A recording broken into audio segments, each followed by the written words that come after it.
Good morning, everybody. Happy Tuesday. We have an amazing show for everybody today. What do we have, Krystal? Indeed, we do. So we're taking a look at the very latest developments out of Haiti. Plot there continues to thicken. Really have no idea what's going on at this point. Wild. But some new details that are pretty wild. Further implicating, some U.S. citizens, as I talked about yesterday. Plan seems to have been hatched in the United States. We'll get to all of that. Going to talk about the billionaire space race. I have lots of feelings about it. I know Saagar does as well. New levels of surveillance now going after your text messages. That's interesting. Child tax credit. People are starting to have that money hit their accounts. So that's actually a huge deal in American politics. Saagar's going to be looking at why liberals are the worst. White liberals specifically. White liberals specifically, okay. And I'm going to be taking a look at the media and political reaction to what's been going on in Cuba. We've got David Surratt on. He actually has two phenomenal stories. Really important one about corruption, Susan Rice. Another one about the way that workers through pension funds are basically being forced to fund the war on themselves.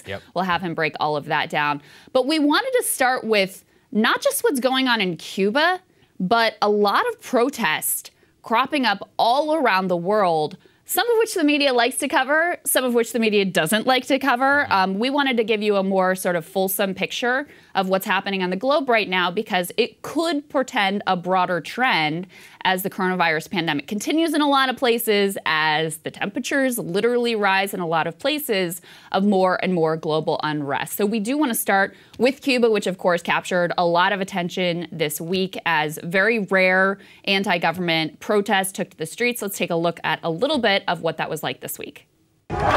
Thousands of Cubans on Sunday took to the streets over a worsening economy, a display of civil unrest rarely seen in the communist-ruled island nation.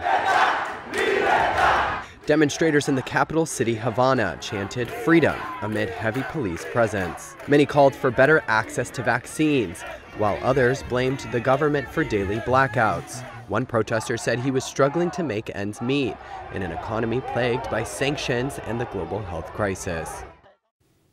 So journalists are saying they haven't seen protests of this size in Cuba in decades. It's very rare. Some of the things that they mentioned there, food shortages, medical shortages, just basic supply shortages, a lot of economic pressure, coronavirus cases continue to spike.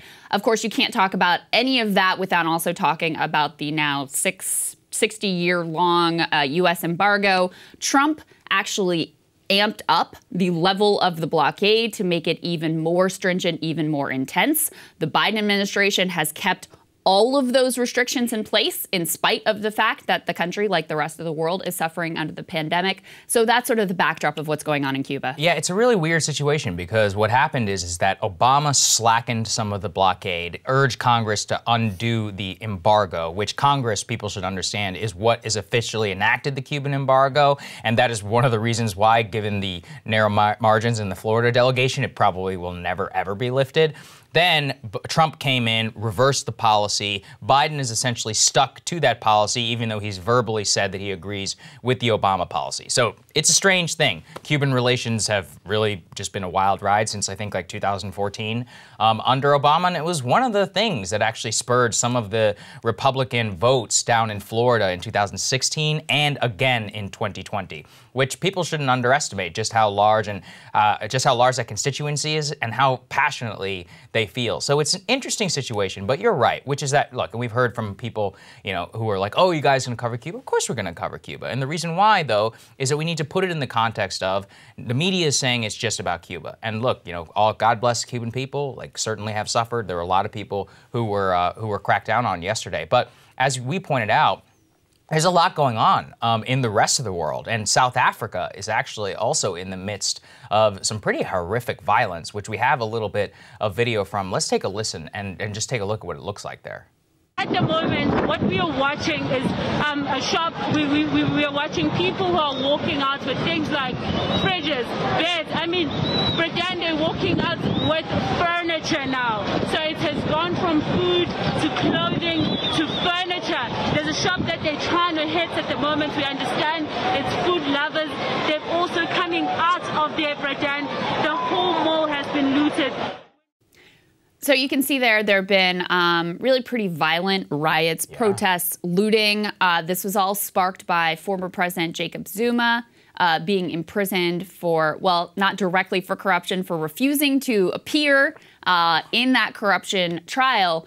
And the reason that sparked this sort of protest and riots and looting and whatever else is going on in the streets there is because he was the first Zulu president. That's right. And so the Zulu people feel that this was a political witch hunt. You know, all indicators were that he was genuinely quite corrupt when he was in office. Yeah. So, but you know, you should also, with all of these things, always take a little bit of a look underneath the surface. And don't claim to be a South Africa expert here, but if you look at the inequality within that country, of course, famously, you know, white-black inequality, massive, massive gulf. But even within the different black ethnic groups, Zulus tend to be at the lower end of the income scale. So even within, you know, a relatively impoverished group, they tend to be at the bottom of that pyramid. So a lot of pressure there, a lot of strife.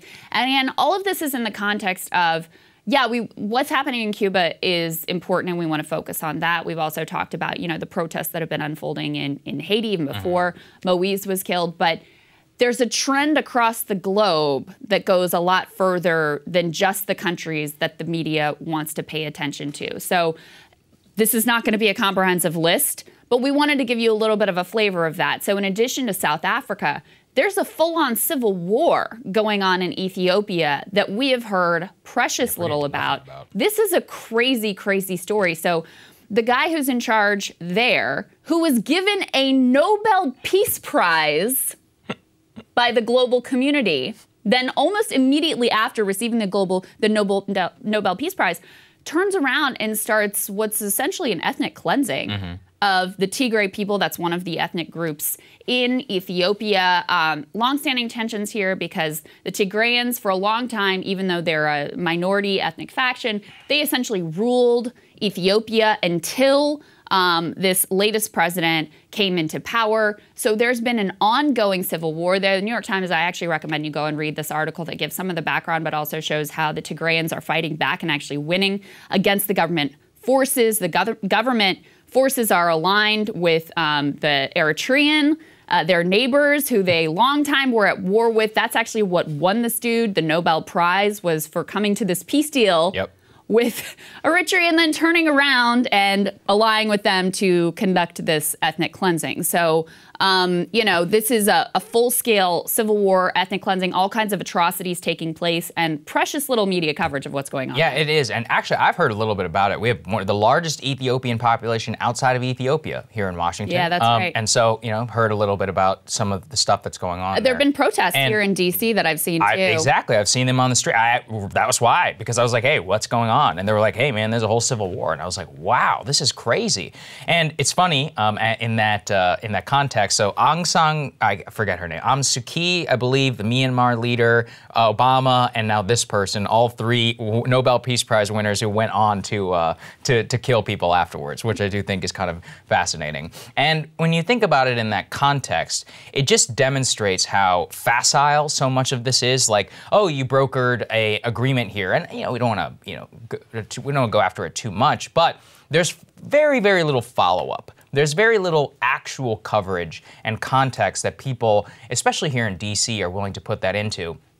And if anything, it just makes me, I think it makes us both upset in that selective coverage over specific types of protests cheapens the response, because Washington will mobilize to one, and like we're saying, look, nobody is saying that what's happening in Cuba is not important. They don't wish the people in Cuba the best, all of that, but it makes it so that it can trigger, you know, the Washington machinery of a type of response, and that's not necessarily a good thing. I mean, let's consider a long history of American policy, particularly in Cuba. And I am not one of these Howard Zinn leftists, okay? I'm saying, like, look, this is not a good legacy in terms of what's happened in that country in our own policy. And over a long period of time, probably backfired more than anything. Yeah, pretty much anything that anybody has tried to do, and probably bolstered the Castro regime, if you really want to think about it. Well, that's the thing is, you know, people rightly point out that they make excuses in Cuba. They point to the American sanctions over everything. And you, by continuing that embargo, you're giving them an excuse to cover for their own domestic failures. I mean, we've been doing this for 60 years now, people. Yeah. You've been thinking it's been going to work for that long. So if you actually care about the misery and the suffering of the Cuban people, there is a thing you can directly do right now, which is to lift the blockade and take another course with regards to Cuba if you actually care about the suffering of the people there. But it's all very selective. I'm going to talk about this more in my monologue. You know, the only protest or human suffering that plenty of Democrats, but, you know, sort of uniformly people on the right seem to care about are in like Cuba, Venezuela, and China. Rest of the world, we don't care so much about, especially if it's protests against a government that happens to be right-wing. We don't hear anything about those protests or liberation struggles or freedom struggles or police brutality. We don't hear anything about that. So one of the things that we talk about here is, number one, what the media chooses to show you and our politicians choose to fixate on is important. Yeah. And even when they're being accurately portrayed, which, you know, I wouldn't say that the Cuban struggle has been completely accurately portrayed, but even when they're being accurately portrayed, the fact that you have this narrow lens leaves out a bigger picture of what's going on all around the globe. And number two, you don't get to pick and choose like your principles when they're convenient.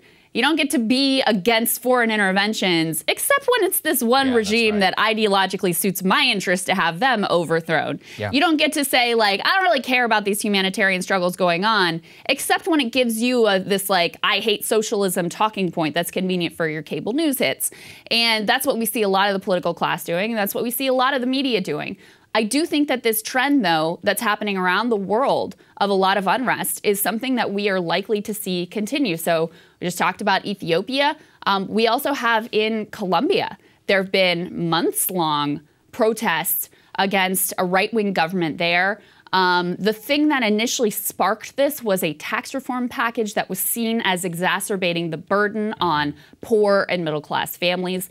It's really expanded, though, to be a sort of broader critique. There's been huge state-sponsored violence, police brutality, and crackdowns, again, something you haven't heard about, even as there's a lot of concern, rightly and justifiably, about the crackdowns that are happening in Cuba.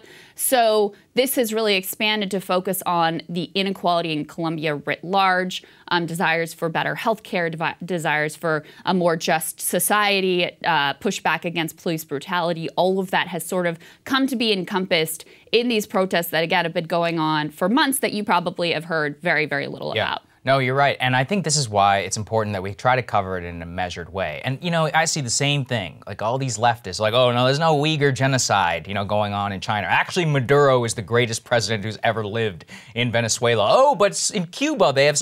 Listen, let's all just be honest about what is happening everywhere. If we can start from that place, okay, then we'll figure it out. You can acknowledge Uyghur genocide without saying that you want to invade China. You can say that Maduro is a bad guy without saying that also this weird effort, failed coup Guaido thing is a total failure. You could say what's happening in Colombia seems bad and that, yeah, we've supported that government for a long time. And you can also say, hey, what's going on in Cuba is also bad, but hey, given our history of intervention in the country, we probably shouldn't do anything about it and let the Cuban people decide their own fate. And it's the same thing whenever it comes to Haiti. It's just amazing to me watching people whitewash and twist narratives. And, you know, you always talk about this. Who are the people who actually suffer? The people in Cuba, the people in Haiti, the Uyghurs, people in Venezuela, more. Nobody cares about them. They become these, like, political footballs here in D.C., which is that, oh, you know, these people get weaponized, and then it becomes like a political talking point, and then, you know, everybody on YouTube is apparently an expert in Uyghur camp genocide and all this, and it's just disgusting. Like, I've met people there.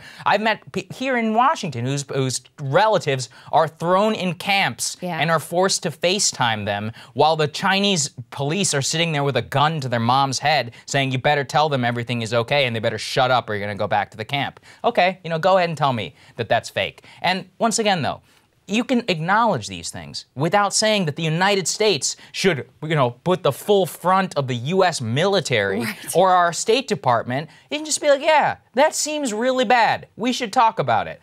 We should, if there are different levers of policy or whatever on the outside, like, hey, let's not buy slave cotton. I mean, that seems pretty reasonable to me. Maybe the blockade, maybe that hasn't worked. Maybe that's further immiserating the Cuban people and isn't actually getting us anywhere in terms of if your goal is regime change, guys, it hasn't worked so far. So maybe take a different tack.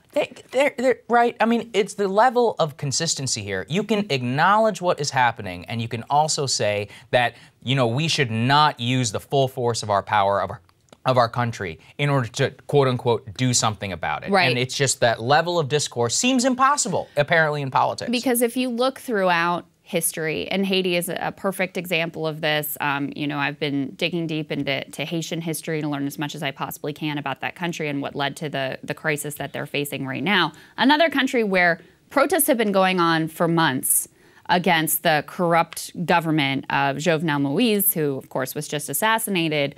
Moïse had been backed by the U.S. government. We're going to get to Lebanon here in just a second. But Moïse had been backed by the U.S. government in his just decision to, hey, I'm going to stay in office for an extra year and I'm going to rule by decree. U.S. government backed him. And so we haven't heard anything about those protests that have been going on for months. And the violence that had been occurring on the streets there as gangs have really taken over, the streets of Port-au-Prince in particular. And one of the arguments I heard yesterday for why so much attention on Cuba, but not these other places, is, well, Cuba's closer. Well, Haiti's also pretty close, guys. Yeah. Haiti's pretty close. So maybe Cuba's a little bit closer, but Haiti's right there next door, too. So if you're thinking like, oh, it's right next door and we could have a refugee cry, we could have, a direct impact on Florida, the rest of the nation, you should also be caring about Haiti in that regard as well. The last one we wanted to bring up here, and again, this is not a comprehensive list. We just wanted to give you a sense of how much unrest there really is in the world right now, all with different root causes and reasons and specifics to that locality and that nation and what the people there are struggling with. But I do think there's a connective tissue here. When you see these trends unfold, you have to say what's going on. You've got a pandemic that's been keeping people locked up and frustrated and unemployed. You've got, in a lot of places, a failure to be able to get vaccines, a failure to be able to distribute vaccines, something, by the way, the U.S. could do a hell of a lot about, but we have as of yet, not taken a full leadership role in terms of making sure that these places can get the vaccines that they need. And also, we should keep in mind that there is a direct correlation that has been studied for a long time between higher temperatures and more violence, like down to the degree, the hotter it is, the more likely you are to have violence, not just here, around the world. So as we're seeing these record-breaking temperatures that are truly terrifying around the globe, not surprising that is helping to fuel some of this unrest as well. So last one we wanted to bring to you here is Lebanon is virtually on the brink of collapse. Yeah. They have had an economic crisis that's left 70% of the population in poverty, shortages of fuel and medicine and food. The New York Times says they're suffering through a financial crisis that the World Bank has said could rank among the world's 3 worst since the mid-1800s in terms of its effect on living standards. The currency in Lebanon has lost more than 90% of its value.